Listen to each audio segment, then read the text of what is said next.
अगदी जलद व अचूक बातम्यांसाठी पाहत रहा महामीडिया 24 सदैव तत्पर. भारतीय स्वातंत्र्य दिनानिमित्त दसरा चौक कोल्हापूर येथील दिगंबर जैन बोर्डिंगमध्ये आज उत्साहपूर्ण आणि देशभक्तिमय वातावरणात ध्वजवंदन कार्यक्रम संपन्न झालाय. कोल्हापूर महापालिकेचे नगरसेवक माननीय ऋतुराज क्षीरसागर यांच्या हस्ते राष्ट्रध्वजाचं ध्वजवंदन करण्यात आलं. यावेळी दिगंबर जैन बोर्डिंगचे पदाधिकारी, ट्रस्टी, संचालक, विद्यार्थी मोठ्या संख्येने उपस्थित होते. ध्वजवंदनानंतर राष्ट्रगीतानं कार्यक्रमाची सांगता करण्यात आली. उपस्थित मान्यवरांनी स्वातंत्र्य दिनाचं महत्त्व सांगत देशाच्या स्वातंत्र्यासाठी बलिदान दिलेल्या स्वातंत्र्य सैनिकांना अभिवादन केलं.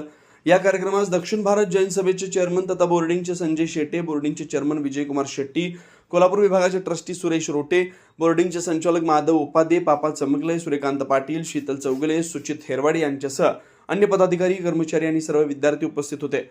विद्यार्थ्यांमध्ये देशप्रेमाची भावना निर्माण व्हावी, स्वातंत्र्य, राष्ट्रभक्ती आणि सामाजिक जबाबदारीची जाणीव वाढावी या उद्देशानं स्वातंत्र्य दिनानिमित्त बोर्डिंगमध्ये हा कार्यक्रम आयोजित करण्यात आला होता.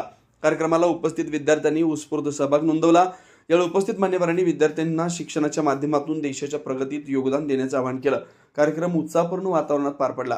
तर मग चला सबस्क्राईब करायला विसरू नका महामीडिया 24 न्यूज चॅनलला. महामीडिया 24 सदैव तत्पर.